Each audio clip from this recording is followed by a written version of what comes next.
السلام عليكم ورحمة الله وبركاته. أهلا بكم أصدقائي. النهاردة هنتكلم في الفيديو بتاعنا عن إزاي نتعامل مع القلق والتوتر اللي إحنا دايما بنحس بيه.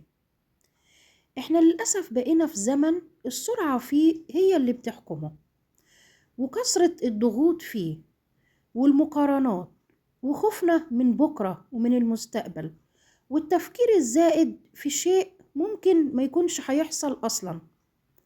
القلق والتوتر أصبحوا مرافقين لينا في كل شيء وفي كل وقت.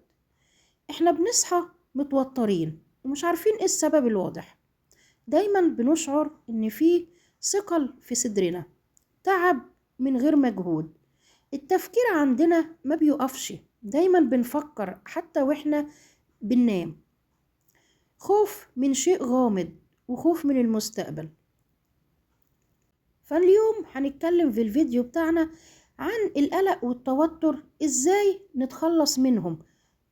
اول حاجة، التوتر ده رد فعل طبيعي للجسم لما بيتعرض لمشكلة، مسؤولية، قرار مهم عايز ياخده، فبيحس بالتوتر. القلق هو بقى استمرار التوتر ده حتى بعد زوال المشكلة، وان احنا بنخاف من شيء مجهول ما حصلش وممكن ما يحصلش في المستقبل. بنفكر تفكير زايد جدا وبنقول لنفسنا أحداث سلبية ما بتنتهيش. المشكلة مش في القلق نفسه، المشكلة إن إحنا بنعيش جوه القلق ده طول الوقت.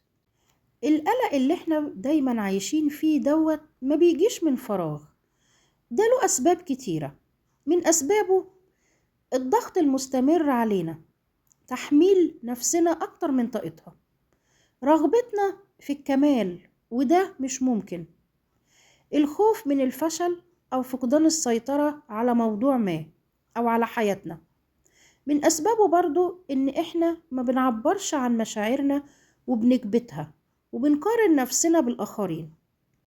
وأحيانا القلق بيقول لنا اتوقف، انت مرهق الآن، فلازم تحارب القلق ده وتتخلص منه.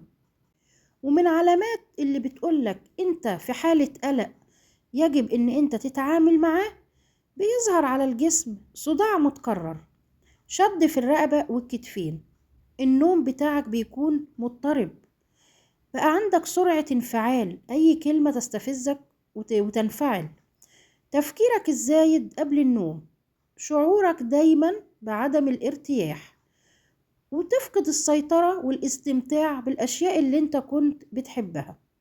كل دي إشارات بتقولك انت واقع تحت ضغط القلق والتوتر. طيب الوقت هنقول ايه الخطوات العملية عشان نتعامل مع القلق والتوتر دولت. أول حاجة، ما تقاومش شعور القلق والتوتر، لا ولا تخفيه. انت لازم تحدث نفسك وتعرف ايه هو سبب القلق والتوتر ده. ده اول حاجة.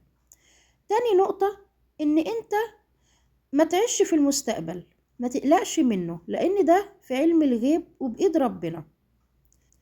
ركز على اللحظة الحالية، على الحاضر.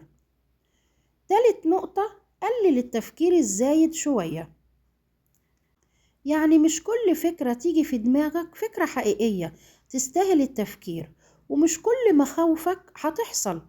درب نفسك انك تكتب كل شيء بيقلقك، واسأل نفسك هل الشيء اللي بيقلقني دوت حقيقي، واترك اللي مقدرش اسيطر عليه. ما تفكرش في الحاجة اللي انت مش هتقدر تسيطر عليها. رابع حاجة عشان نتعامل مع القلق، حط حدود لنفسك وللآخرين. معظم القلق بيجينا عشان عايزين نرضي جميع الناس اللي بنتعامل معاها، عشان دايما بنقول نعم وبنتحمل اللي احنا مش قادرينه وبنتحمل فوق طاقتنا. خامس خطوة عشان نتخلص من القلق، ان احنا نهتم بجسمنا شوية. العقل المتعب غالبا بيكون دايما في جسم مرهق، وبالتالي لازم جسمك يرتاح. تاخد نوم كافي، تتحرك حركة خفيفة يوميا، اشرب مية كتير، قلل المنبهات زي الشاي والقهوة لأن هي هتسبب لك التوتر زيادة.